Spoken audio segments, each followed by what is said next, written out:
Yeah, sorry, this one's a little late. My next video was supposed to be about Gears 2, and while I'm still working on that, I completely forgot about the Beast coming out, so I've put that one on the back burner to focus on this long-awaited return of the GOAT, Kyle Crane. I'm back. Aside from the first trailer that came out, I didn't really pay much attention to the rest of the marketing, as to be honest, I was a bit skeptical on whether the game would actually be good or not, considering it was going to be a DLC for Dying Light 2, and then it got pushed back because Techland didn't like the state of it. It seemed like it was going to be another disappointment, which would have been heartbreaking for any Crane stan like myself. Thankfully that wasn't the case. Dying Light the Beast is, for me, the true sequel to Dying Light. While Techland labelled it a spin-off and made it shorter than the two main games, it definitely felt like a return to form for the series. Listen, I like Dying Light 2. I don't love it, because there are some very obviously glaring issues with it, but the Beast felt like Techland's attempt at reining it back a bit, and going back to the basics of the series that fans fell in love with. Though the Beast of course acknowledges the second game, it feels more in line with the first game, which is expected as it's a continuation of Kyle's story, picking up years after the events of Haran. Dying Light the Beast proves that sometimes less is actually more, as despite not being as long in length, as mechanically complex, and as vast as previous games, it still delivers an engaging, fun, and at times terrifying experience, which is something that I haven't felt from a Dying Light project in a very long time. It's obviously not a flawless experience. This is a Dying Light game after all, so there is of course going to be issues in the storytelling and character department, though thankfully not as bad as Dying Light 2. I know it sounds harsh going in on Dying Light 2, but I was genuinely worried that the Beast would follow in its footsteps. But there were a few green flags early on. Guns made a return, even though Techland shit the bed and added them in Dying Light 2 retroactively. Vehicles were back, giving you options on how you want to traverse the map, and it felt like the Beast was going to have a darker tone, which it thankfully did. Dying Light the Beast takes place 13 years after the ending of the following, the one where Crane turns into a monster, not the one where you blow up. Kyle Crane has been experimented on by a team of scientists, led by a guy called the Baron, and since he's got that posh English accent, you know this guy's a piece of shit.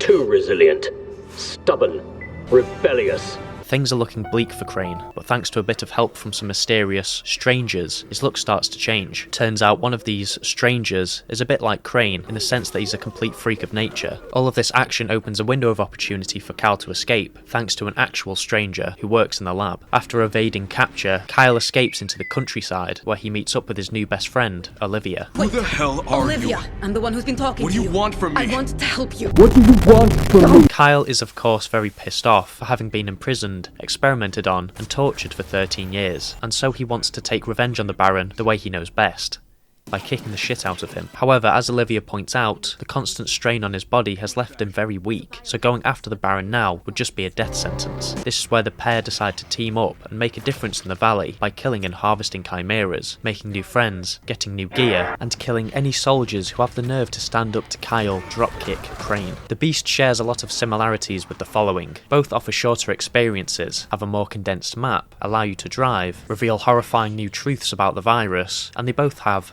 "the" in the title. An important aspect of any Dying Light game is making new friends to complete goals. Since 99% of his friends are either dead or MIA, Crane decides to head down to the town hall to see if there's any action going on, but not before putting on some new clothes, courtesy of Olivia. Jesus Christ. Yeah, 50-year-old man wearing a hoodie like that doesn't really sit right with me. After dicking around for a bit and getting humbled by a propane tank, Crane decides to find some new friends to lead to their untimely demise, and comes across the folks at the town hall who are under attack by a big freaky monster. Pretty standard stuff in this series of games. Crane, being the good guy, decides to help kill the big monster and turn the power back on. Those days of burning life-saving drugs are way behind him. After taking care of business, we are introduced to the leader of the town hall, the sheriff. We've met a lot of leaders in our time, but it's safe to say we found the one with the worst haircut imaginable. While helping out the people at town hall, the mechanics of the game slowly come back to you, like you're back playing Prime Dying Light all over again. Obviously, Crane can't be as powerful as he was at the end of Dying Light 1, because then the game would be too easy, there would be no room for improvement, and the player would have no motivation to save these borderline brain-dead survivors. A lot of games work around the idea of the main character being weaker in a sequel, and the reason for Kyle's lack of power and skill are worked into the story naturally. 13 years of torture has left him a broken mess, which has left him without the ability to stomp on zombies' heads and dropkick them. Thankfully, Techland let Crane retain some of the more essential skills from previous games to show that even though Crane is weak at the beginning of the game, he's not a novice. This is very noticeable with the parkour, as many of the skills from the the older games are available straight away. Some fans who love to grind for hours and hours may be a little disappointed with the lack of depth when it comes to unlocking new skills and abilities, but this was a necessary sacrifice. The beast is not very long in length when compared to Dying Light 1, and especially not Dying Light 2, so it leaves less room for the player to level up and focus on picking specific skills. Giving the player access to many skills already not only works around the headache of not providing enough content for players, but it allows the player to get up to speed with the game without having to spend hours warming up. As I mentioned earlier, the complexities of the gameplay we have grown used to have been dialed back significantly. Now, while that may sound like a negative thing, and it does mean certain elements introduced in the sequel had to be cut, this streamlining of mechanics actually helps the game a lot. The beast brings back a healthier balance between the parkour and combat aspects of Dying Light, never really overdoing either one and offering plenty of opportunities to experience both. Though the map is nothing too fancy, its openness allowed Techland to bring back the ability to use cars. Now, its openness does mean there's a lot less parkouring available. You can't exactly bounce between two blades of grass and a twig, but it helps you get straight into the action and remain focused on your current objective. It's also just nice to get back behind the wheel again, you know? I do really miss the buggy. Gameplay wise, not much has changed from the past. You still kill zombies in gruesome ways, activate safe zones, get humbled by volatiles, find parts to craft stuff, crawl through vents like a tiny little mouse because every single door in the game is locked, and every so often you fall to your death because Crane doesn't understand the limits of the human body. For some reason, Techland have always struggled with the inclusion of firearms in their games. It's been an ongoing uphill battle for them to find the right balance between good but not too overpowered. This led to them cutting guns from Dying Light 2, then retroactively adding them back in when they realised it was a bit silly to do that. In Dying Light the Beast, I feel like the right balance has been found. Though guns are very powerful, ammunition is very hard to come by, and when you do find some, it's only ever in small quantities. On top of this, moving while aiming a gun is pointless, as your bullets just go flying everywhere, and if you've got shitty aim like myself, that's a quick way to lose a lot of bullets. Enemies with guns themselves are also a lot more threatening this time around, as they basically have aimbot, and their guns do serious amounts of damage. I'm glad Techland stopped caring as much when it comes to firearms, because it adds more fun ways for the players to kill enemies. It also opened up the possibility for new weapons like flamethrowers and grenade launchers that add new dimensions to the combat. There is a lot of risk and reward when it comes to the firearms, as places where ammo can be found are often surrounded by either a squad of soldiers, a horde of zombies, or even both, as on one occasion after clearing out a massive horde of zombies, the game decided to f me and spawn a bunch of soldiers on top of the convoy I had just cleared out.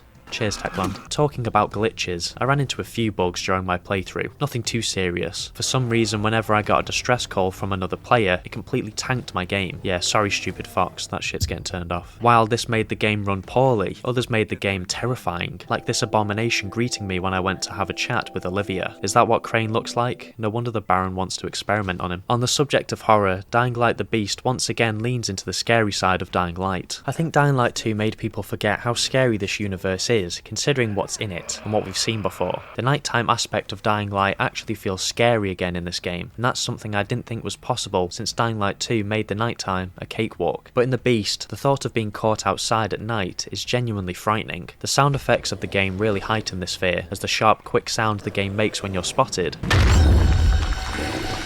genuinely makes your blood run cold. The horror also stems from how unforgiving the volatile AI is in the Beast. They genuinely will not stop coming after you until you're inside a safe zone, and it's incredibly difficult to break line of sight with them, given how fast and athletic they are. These volatiles were clearly Olympic athletes, given their sheer speed and accuracy when it comes to doing you in. The lack of a minimap also makes it challenging to completely know where each volatile is in your vicinity. Sure, you can use Survivor Sense to keep an eye on them, but the lack of Dorito technology makes it very easy to get snuck up on. The openness of the map definitely comes into play here too, as while yeah, it's fun to dick around driving a car through open fields, those same open fields become your enemy when you have to trek through them to get to a flimsy, barely functioning safe zone. The fact that it's so scary to run around at night also makes it feel 10 times more satisfying to actually achieve something at night. Of course, losing all that XP makes you want to shoot yourself, but this makes it even sweeter when you take your revenge on a volatile with Crane's cool new powers. Each brand new Dying Light game tries to add something new into the source. The following added cars, 2 introduced paragliding, and the Beast grants the player special infected powers. Ever since his exposure to the blue mist from the Mother, Crane's infection has turned him into something truly powerful, a virus carrier with the intelligence of a human and the strength of a volatile, and potentially even more thanks to the help from chimeras. While Crane needs allies to defeat the Baron, he also needs to get his own strength back, and Olivia suggests harvesting a special protein from escaped lab monsters called chimeras. These freaky monsters are the Baron's attempts at making unstoppable weapons of mass destruction, taking inspiration from Crane and his unique symptoms. Despite his best efforts, these monsters are uncontrollable and scattered throughout the valley, killing any unfortunate soul who sets foot in their territory. Despite the Baron no longer needing them, they essentially become a lifeline for Crane, as after defeating them, he can inject himself with their blood to become even stronger. This is where the other skill tree comes into play, the Beast Tree. This tree allows the player to upgrade Crane's beastly alter ego, allowing him to unlock his true potential as a freak of nature, but in a good way. This game mechanic is essentially those segments from Dying Light 2 where Aiden lost control, but this time around you use it throughout the game rather than certain scripted segments. Though some may label it a cheap gimmick to make the game feel different, it actually makes the combat a lot more interesting. Early on during the Beast, you have very little control over going Beast mode. The more damage you do, the more the Beast meter fills, and when it's completely full, it sends Crane into a frenzy, allowing him to perform insanely gruesome attacks like ripping off limbs and punching enemies in half. Later on down the line, after harvesting enough chimeras, Crane can perform stronger and more efficient moves. Arguably the most useful Beast upgrade is gaining the ability to activate Beast mode manually. Before this upgrade, the player would be forced into Beast mode when the red bar below your health was full, but this ability lets the player hold back Crane's rage for a later time, or even activate it earlier before the Beast gauge is full. This feature was a great addition in my opinion, as not only does it fit into the game story-wise, but it adds a whole new dynamic to the combat. When fighting enemies, 9 times out of 10 you have to put a lot of thought into what you're doing. Your weapons don't last forever, bullets are rare, and enemies are very unforgiving, so many fights with tougher enemies are often very close. The Beast mode allows you to break from this mold for a brief minute, and unleash a truly devastating counterattack to a boss, or a surprise attack to an unsuspecting squad of soldiers. The chimeras themselves are nothing special, they're pretty much just juiced up versions of infected you already encounter. Some of the chimeras have their moments. The one you fight at the beginning of the game has a very striking design. It's a big bastard with a gas mask, looking like the Snork's older brother. Plus it goes without saying, the volatile that can turn invisible was pure nightmare fuel. The chimeras aren't just mini-bosses for you to fight, they also act as markers to indicate how far you are through the story. Each one is a stepping stone you must overcome to get a little bit closer to the Baron. Crane continues to help the people of Town Hall with everyday tasks, like getting the water pump back online, finding ammo crates, and restoring power in the district. After doing enough stuff for the sheriff, Crane asks her to find some information out on the Baron. It's the least she could do, considering you're basically carrying the whole community on your back. She's not a great leader, to be honest. I'm surprised anything got done before Crane came along, because you get asked to do basically everything with very little thanks. Oh well, I'm sure deep down she's a really nice person. Absolutely not.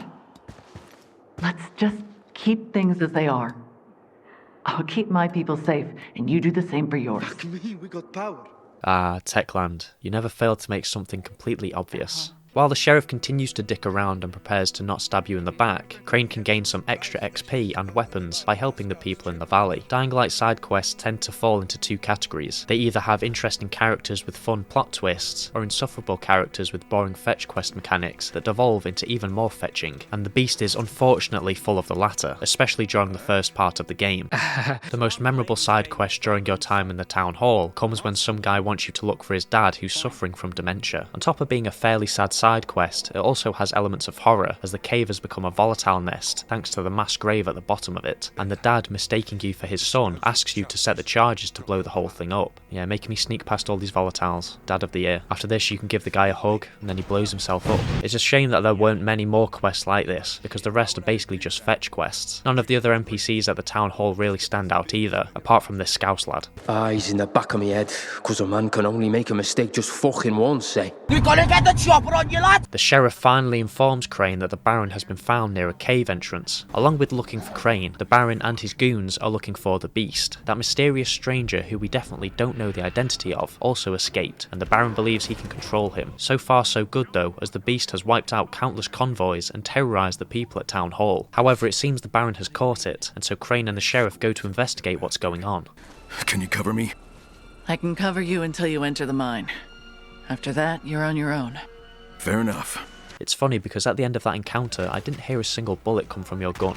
Huh, that's weird. Crane carries on through the cave while the sheriff stands guard outside. After burning infected and shitting on dumb soldiers, Crane comes to a dead end and asks for the sheriff's support. Oh, surprise, she betrays you. Oh shit, who saw that coming? I didn't. Turns out the sheriff made a deal with the Baron to help capture you, but being the idiot she is, she completely forgot how much plot armor Crane has, and so Crane manages to escape the cave while freeing the beast at the same time. The sheriff claims she did it all to protect her people, yet rather than stand on her morals and meet Crane face to face, she decides to run away. Wow, what a great leader. With few options left, Jacob, the second in command at the town hall, puts Crane in contact with some exiled members of the town hall who are kicked out for being infected, but have managed to suppress the infection process with some magic mushrooms. Not those kind of mushrooms, just some mystical mushrooms in the forest. These guys are the real ones. They've all been experimented on by the Baron and know that he must be stopped for good. They actually know how to get shit done too. Sven helps you find military convoys, and Selby comes up with the idea to tap into the Baron's comms. The people in the cave seem so much nicer to Crane, probably because they know how it feels to be a test dummy. The side quests during this part of the game also feel a lot more rewarding. Sure, once again most of them are fetch quests, but it does a lot more with the characters that involve them. One mission has you go back to the home of a dying old lady to put flowers on her husband's grave and retrieve the music box he gifted her, while another has you look for a couple of supply runners who ended up fleeing the cave because they were having a baby and decided to seek help from the Baron, believing a lab would be the safest place to raise their kid. It's a pretty stupid decision as it gets the dad killed and they would have been experimented on, but luckily Crane comes to the rescue. Another weird trip of a side quest has you get the bark of an old tree that appears to be alive. The resident hippie of the cave people, Starchild, God you pretentious bastard, offers to help Crane overcome his inner demons by sending him to the dark recesses of his mind, which leads to a trippy dream sequence of Crane reliving old memories. Oh cool, that's when I massacred that park full of children. Those were the days. Another neat feature about the cave people is that they can communicate telepathically thanks to their infection, which also means Crane can do the same. Sven informs Crane that some of the Baron's men have come under fire from raiders at a nearby base, and believes they can use this opportunity to steal some valuable data. Crane not only steals some data, but also a scientist who agrees to help the cave people, as he was one of the scientists who worked with them back in the day. Dr. Marin turns out to be the ace in the hole, as he unlocks the cave gang's true potential, especially in Lydia, the leader, who has the ability to take control of the infected, which comes in handy when Carl has to navigate an old asylum to find some medication Marin needs. Yet, although these guys are much better than the town hall folk, they still use Crane to do all the dangerous stuff, like crawl through a volatile nest to get some blood samples and sneak through a completely infested building. After getting all the necessary stuff to run tests and finally make a move on the Baron, Keller, one of the guys from the town hall, tells Crane they're under attack by the Baron's soldiers, and so Crane goes to help them, and a horrible, blood-curdling voice comes over the radio.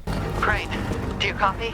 Oh, for fuck's sake. Yeah, the sheriff decides to show up and help Crane fight off the Baron's forces. I say help, but all she does is just beg Crane for forgiveness. I don't think she fires that gun once in the whole game. The sheriff not only gets confronted by Crane, but also Lydia, who's got a bone to pick with the sheriff after she exiled all her people. And what's her big comeuppance for stabbing all of these people in the back? Fuck all. She's welcomed back into the fold with barely any pushback. In a game about revenge, this seems like such a weird thing to include. The Beast also carries on the choice option introduced in Dying Light 2, and while it's not as deep as the one in Dying Light 2, it still allows for some freedom and gives us some truly cold Kyle Crane moments. Don't fucking leave me!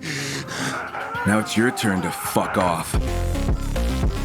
Yet the game doesn't give us the option to shoot her head off her shoulders. It just seems like Techland completely forgot about her character and just decided to shoehorn her in during the final act of the game. Both communities come together to put an end to the Baron's shenanigans and decide to lure the Beast into a trap. This plan is successful, and it's up to Crane to weaken him so Lydia can calm him down and bring back his human side. After smashing his head in with a baseball bat, the gang bring him back to the hideout where the Beast's true identity is revealed. Can you tell us who you are? How you got here? I'm Aiden. No way. Believe it or not, the Beast is actually Aiden, who after the events of Dying Light 2 decided to raid one of the Baron's bases to rescue Kyle Crane with his friend Spike. Spike's a real one for caring so deeply about Kyle. He's pretty much the oldest and realest friend Crane has, despite not seeing him for 13 years. It all seems like it's falling into place until the Baron radios Crane telling him he has Olivia and Spike captive and threatens to kill both of them if they don't hand over Aiden. Crane comes up with a plan to storm the Baron's base, and it all seems like it's falling into place once again again, until Aiden decides to turn himself over. You naive little bastard. Obviously the Baron goes back on his promise, demanding Crane turn himself in too, so the gang just decide to go all out attack, having Crane sneak through the back door and breach their defences. While the plan seems to be working, the good guys take some heavy losses, with Sven unfortunately dying trying to save someone else. What's even more heartbreaking is that the sheriff manages to survive. Lydia uses her zombie mind powers to help clear a path for Crane, which leads him to where Aiden is being held, but it turns out to be a trap set by the Baron and... I'm sorry, Kyle. Great, seems like Crane's got a fetish for being betrayed. Crane and his allies awake to find themselves tied up at a table covered in food. Then the Baron makes his entrance, and at this point you expect him to give another long-winded speech that ultimately leads to his downfall. And while he does successfully rage-bait Crane, he does something far worse.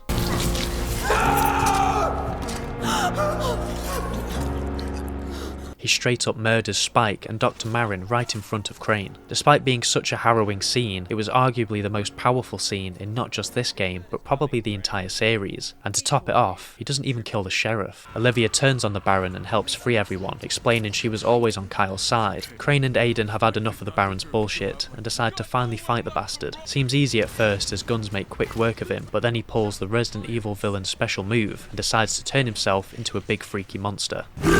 Yeah, shut up you creep. Taste metal pole. After finally taking down the Baron's operations, it feels like things might not be so bad for the people in the valley, until a ghost from Crane's past rears her head. It's good to hear your voice, Kyle. I guess our story wasn't over.